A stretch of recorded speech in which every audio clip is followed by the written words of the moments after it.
Hello and welcome to Dark and Stormy Book Club. It's not quite February, but we're jumping the gun here. It's what we're reading. Enjoy. I'm Ann Dart. I'm Tracey Stormy. And I'm Kathy Knight. And together we are It Was a Dark and Stormy Book Club, a podcast for mystery lovers. Welcome.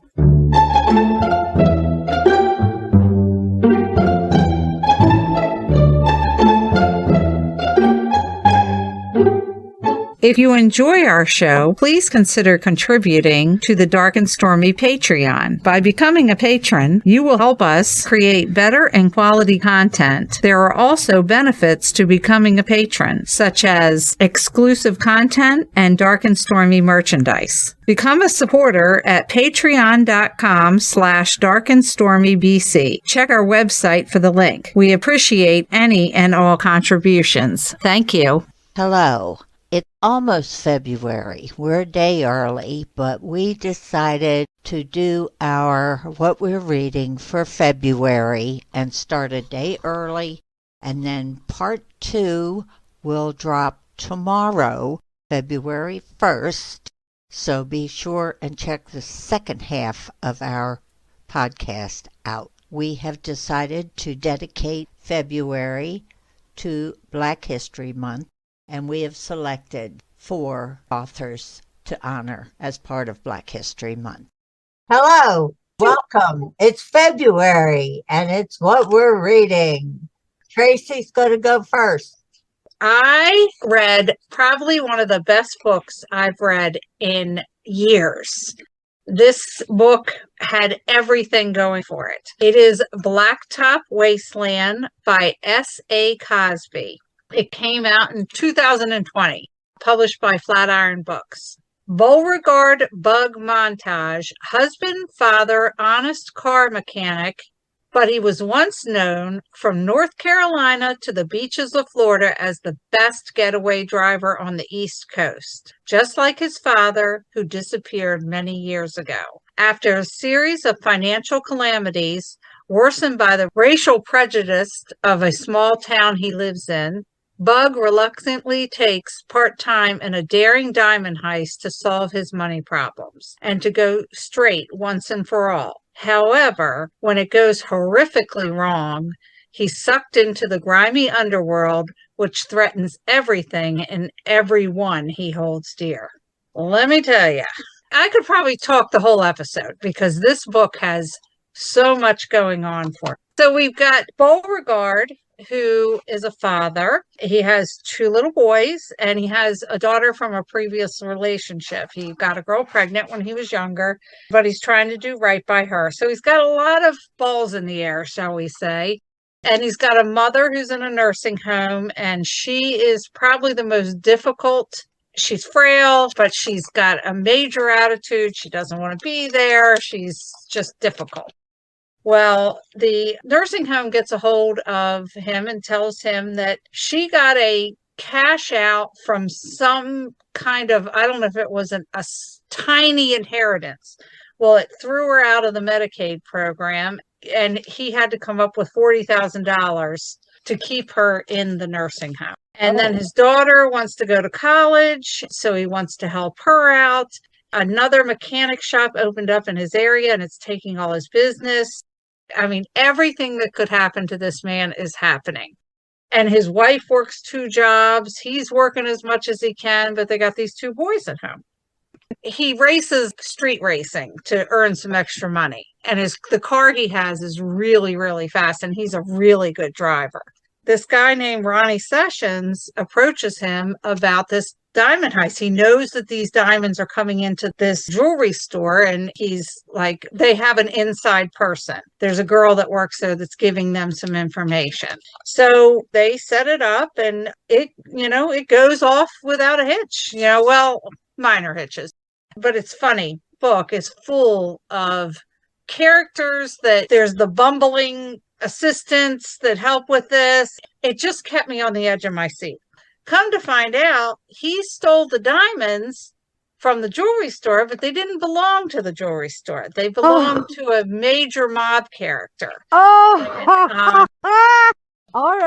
you And go. so, the guy comes looking for him, and as you do, yep. The thing I liked most about this book is it's definitely about a heist. The main thing is definitely a heist. But I was more interested in the Southern life and the characters that Cosby laid out before me. It just dripped with Southern and let me go back and say I listened to this. The person who read the book is Adam Lazar White. Oh, I will listen to that man read the shampoo bottle. Oh, okay, I was going with grocery list, but if you want to do shampoo bottle, I'm on board. It was perfect. Does he have a Southern call? Yes, he did all the characters, and he did them so well. The main mob character, his name is Lazarus, and he's kind of a smarmy. He loves movies, and he's got Elvis tattoos. So he tries to make everything like, oh, this is like a heist movie. Where in the South was it portrayed? Oh, yes. It's in Shepherd's Corner, Virginia. I don't know if that's a real place or not. Oh, okay. For not deep That's South. not super nuts, but it sounds to me like Bug drove all over the South. This book was like a movie because it was so descriptive. It never left something up for the imagination because he was going to describe it. And most of the time when I read books that are overly descriptive, it gets on my nerves. But with this one, I was like, bring it on. Isn't that fascinating, though, that sometimes it really comes down to the delivery?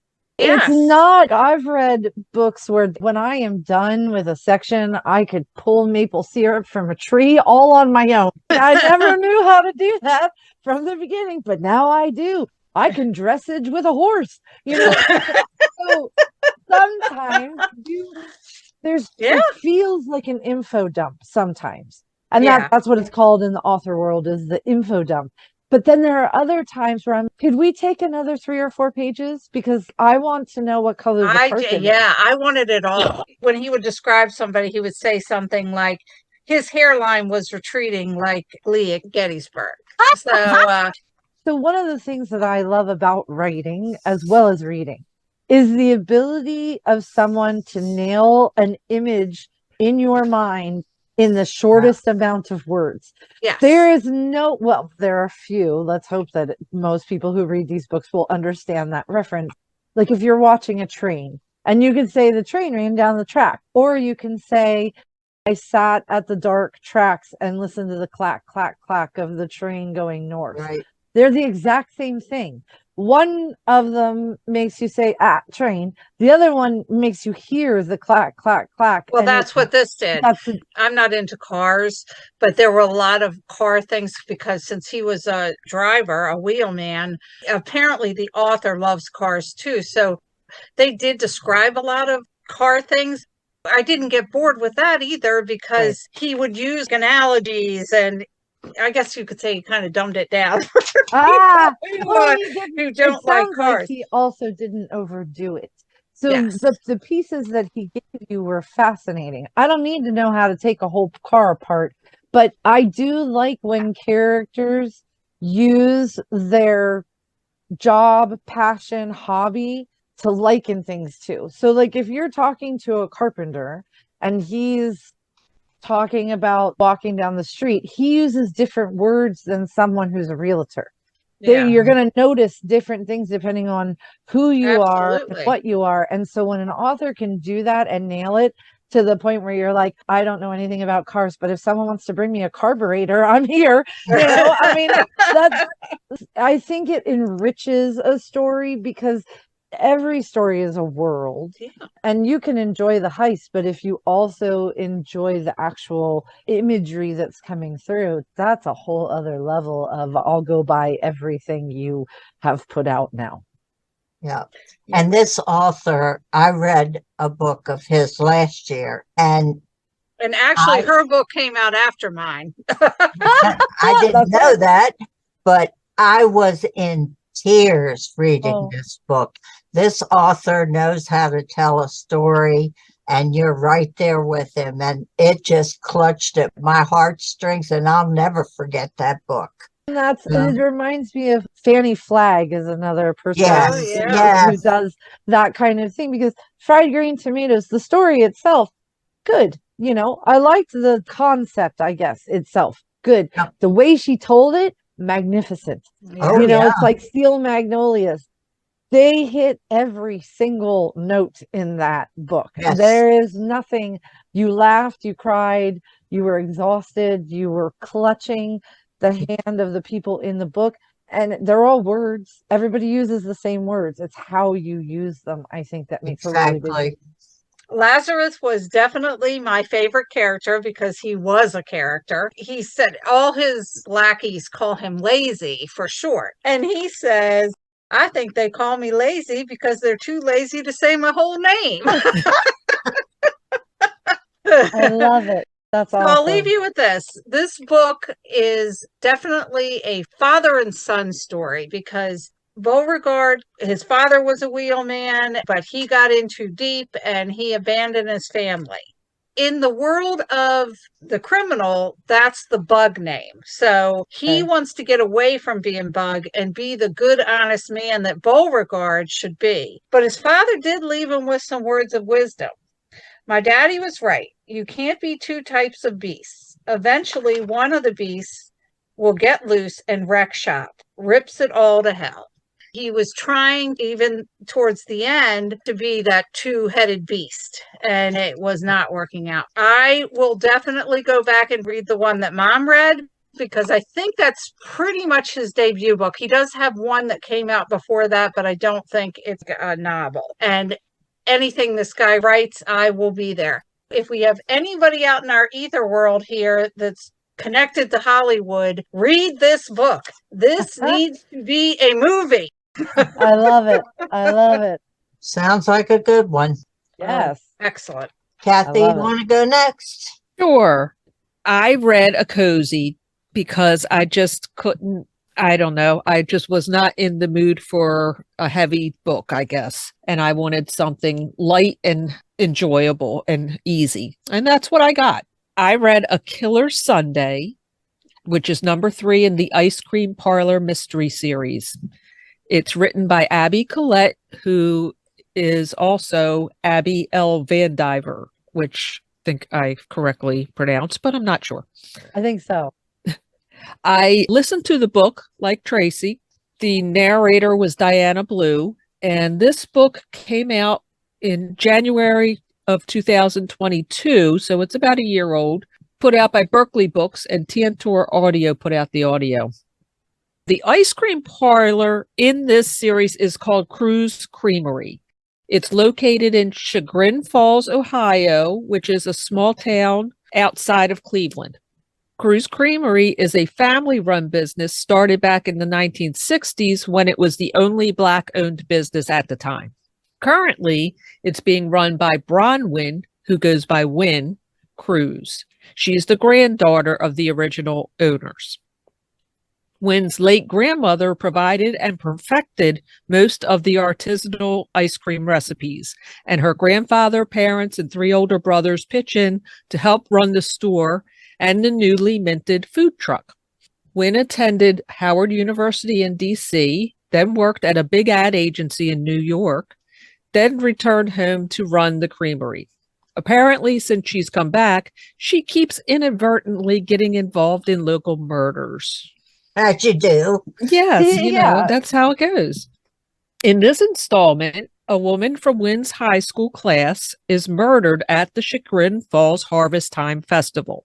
Caitlin Tolles was a reporter for the local news channel assigned to cover the 75th anniversary of the festival, as she was a Chagrin Falls native.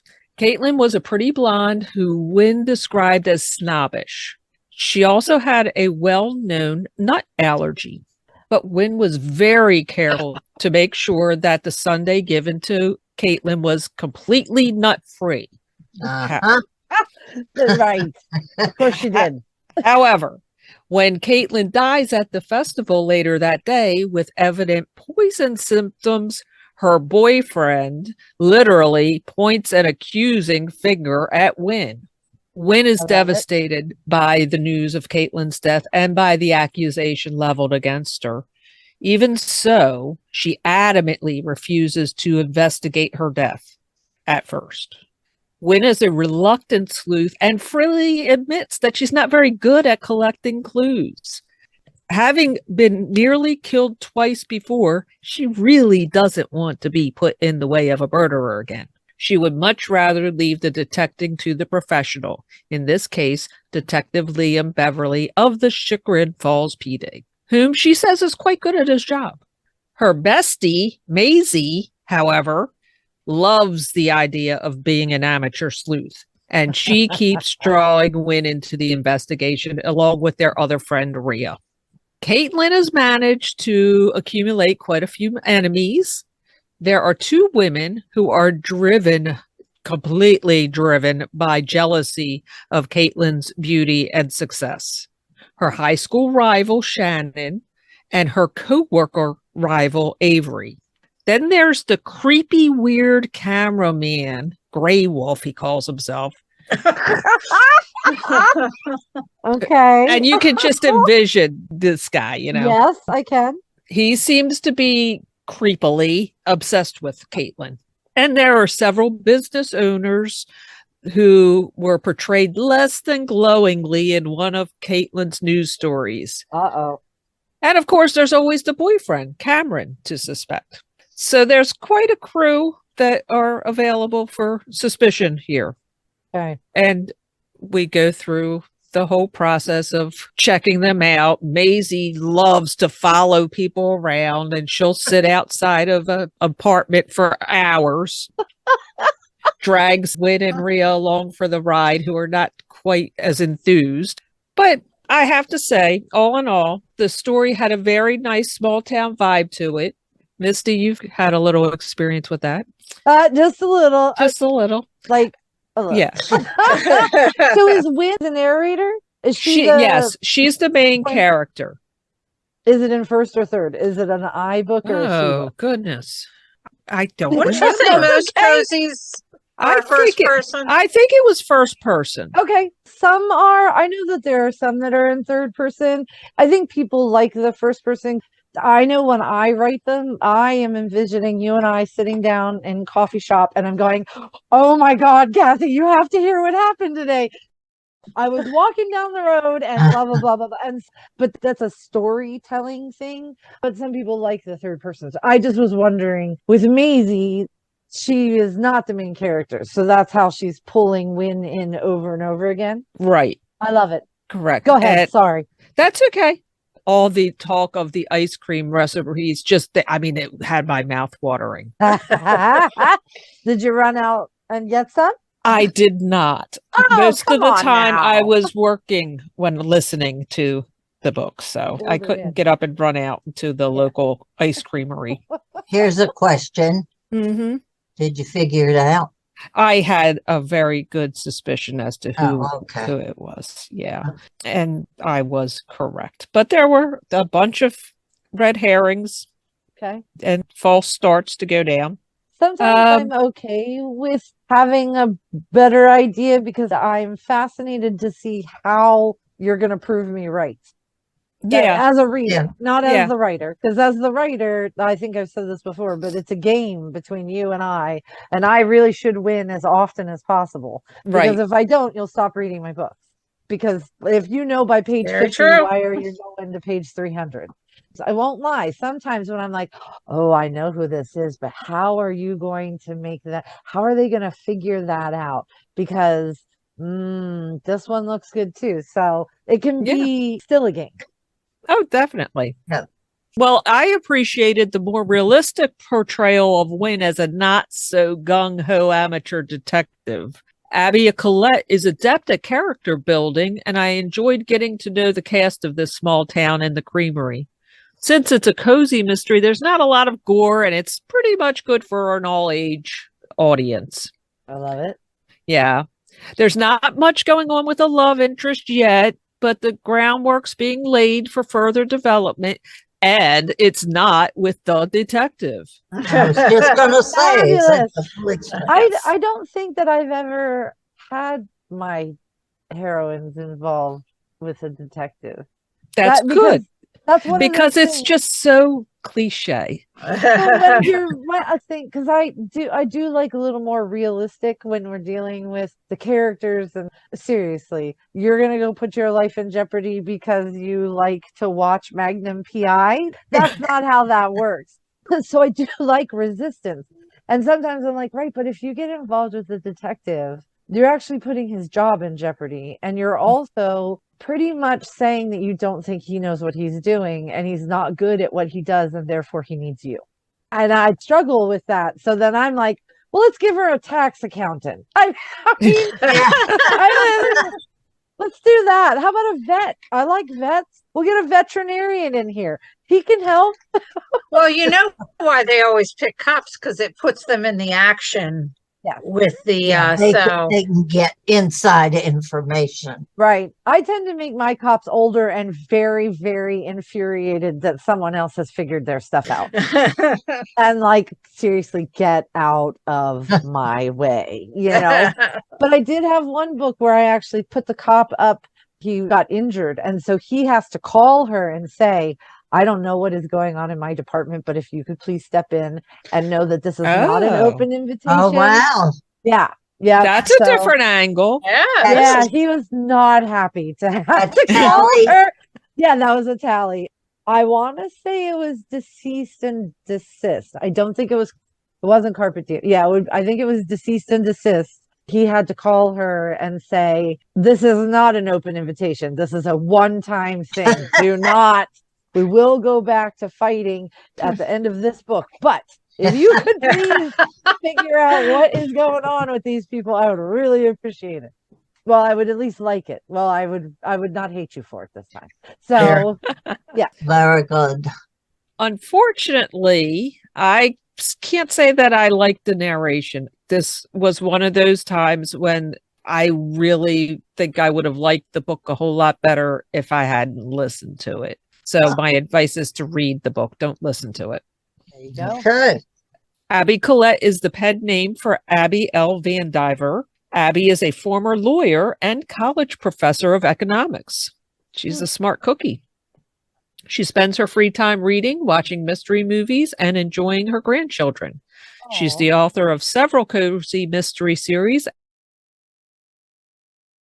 Well, that brings us to the end of another episode. We are playing part 2 tomorrow. So be sure and listen. We will discuss 1 Part Sugar, 1 Part Murder by Valerie Burns and A Killing Rain by Faye Snowden. 2 good books, so don't forget to listen.